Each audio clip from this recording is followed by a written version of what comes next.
Ever had that moment when you're lying in bed, ready to sleep, and suddenly your brain says, "Hey, remember that awkward thing you said 3 years ago?"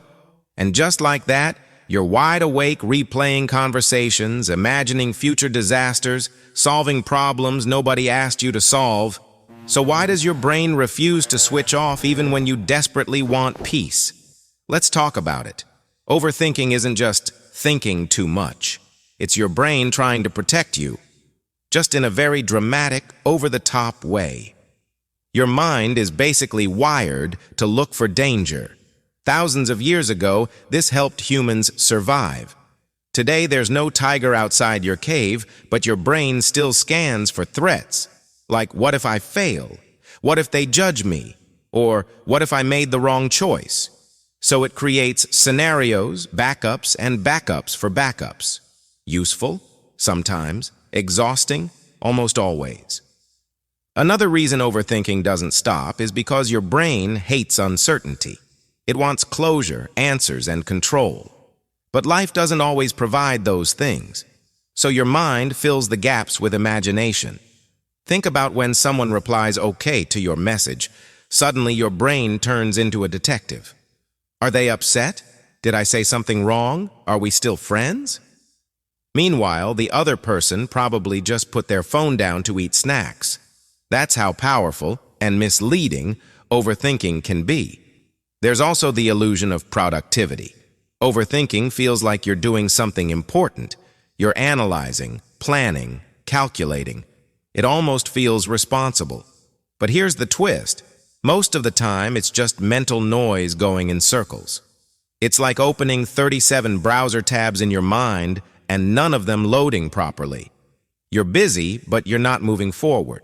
Your brain confuses activity with progress, and that's why it keeps looping. Emotions play a big role, too. When something matters to you, relationships, career, identity, your brain zooms in. The more you care, the more you analyze. That's why overthinking often shows up at night. When the world gets quiet, distractions fade, and suddenly your thoughts get louder. It's not that night creates overthinking. It just removes the background noise that was hiding it all day. And let's not ignore habits. Yes, overthinking can become a habit. The more you repeat a thought pattern, the easier your brain follows that route again. Like walking on a path in grass. The more you walk it, the clearer it becomes. Eventually, your mind defaults there automatically. That's why telling someone, "just stop thinking," doesn't work.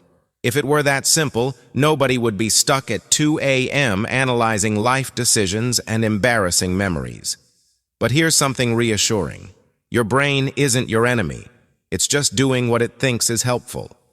Overthinking is often a sign that you're aware, reflective, and trying to navigate life carefully. The goal isn't to shut your brain off, that's impossible anyway. It's to notice when thinking turns into spiraling. When thoughts stop solving problems and start draining energy, that's your signal to pause. Next time you catch yourself looping, ask, "Is this thought helping me right now?" If yes, act on it. If not, let it pass like background chatter, because not every thought deserves your attention. Your mind produces thousands every day, and you don't have to attend every single one like a mandatory meeting. So remember this, your brain won't stop overthinking because it's built to question, predict, and protect. That's its job. But understanding why it happens gives you power over how you respond. And sometimes, the most peaceful thing you can do isn't finding the perfect answer. It's accepting that not every question needs one.